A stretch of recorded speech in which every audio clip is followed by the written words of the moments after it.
பார்த்திங்கன்னா நம்ம பூரியும் உருளைக்கிழங்கும் நம்ம மசாலாவும் செய்ய போகிறோம். பார்த்திங்கன்னா இன்றைக்கி மாவு பிசைஞ்சு வச்சுருக்கேன். காலையிலே ரொட்டீன் வேலை இது தான் நமக்கு. மாவு பிசைஞ்சிட்டு தேவையான இன்க்ரீடியன்ட்ஸ் எடுத்து வச்சுக்கிட்டேன்.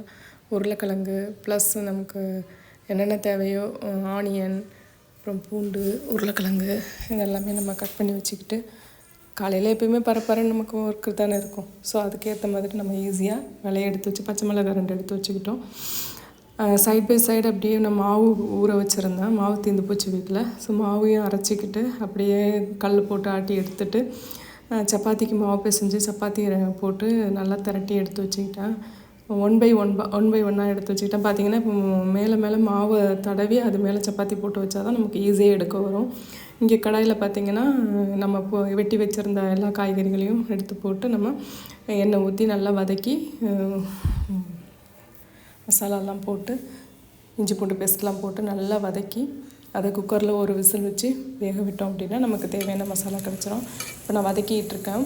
பூண்டு, இஞ்சி ப்ளஸ் ஆனியன் எல்லாம் போட்டு நம்ம வதக்கிட்டுருக்கோம். வதக்கி முடிச்சதுக்கப்புறம் குக்கரில் பார்த்திங்கன்னா இதை போட்டு நல்லா வேக வச்சதுக்கப்புறம் கொஞ்சம் மஞ்சத்தூள் போட்டு நம்ம வேக விடணும். ஜஸ்ட் ஒரு விசில் விட்டாலே போதும், உங்களுக்கு ஈஸியாக குக் ஆகிடும். ரொம்ப ஈஸி. இந்த பூரி மசாலா செய்கிறது ரொம்ப ஈஸியான ஒரு விஷயம். காலையில் ஆனால் நமக்கு வேலை இருக்கும்போது இதை பண்ணோம். சைட் பை சைடுன்னு பார்த்திங்கன்னா நான் டீயும் போட்டுட்டேன். பாப்பா பசங்கள்லாம் முடிச்சிருவாங்கன்னு சொல்லிட்டு டீயும் போட்டுட்டேன். இப்போ பூரி பொரிக்கிறதுக்கு எண்ணெய் சட்டியில் எண்ணெய் விட்டு வச்சுருக்கேன். எண்ணெய் காயணும். நல்லா காஞ்சதுக்கப்புறமா நம்ம பூரி போட்டோம்னா நல்லா உப்பி வரும். எண்ணெய் விட்டு நல்லா நமக்கு தேவையான அளவு எண்ணெயை போட்டு நல்லா காய வச்சு எடுத்து வச்சுக்க வேண்டியதான். இப்போ நான் பூரி போட போகிறேன். பூரியும் போட்டு எடுத்து வச்சிட்டோம் அப்படின்னா வேலை சீக்கிரம் முடிஞ்சிடும். மசாலாவும் ரெடி ஆகிட்டுருக்கு ஒரு சைட் பை சைடு. இதெல்லாமே காலையில் மார்னிங் பார்த்திங்கன்னா ஒரு பரபரப்பான வேலை.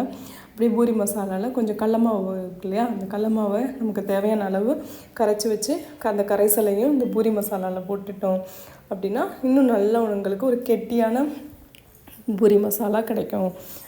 அது பார்த்திங்கன்னா நம்ம ஈஸியாக நம்ம எடுத்து வச்சிடலாம். இப்போ நமக்கு தேவையான பூரி மசாலாவும் பூரியும் ரெடி ஆகிடுச்சு. டேஸ்டியான பூரி நமக்கு தேவை. தேங்க்யூ.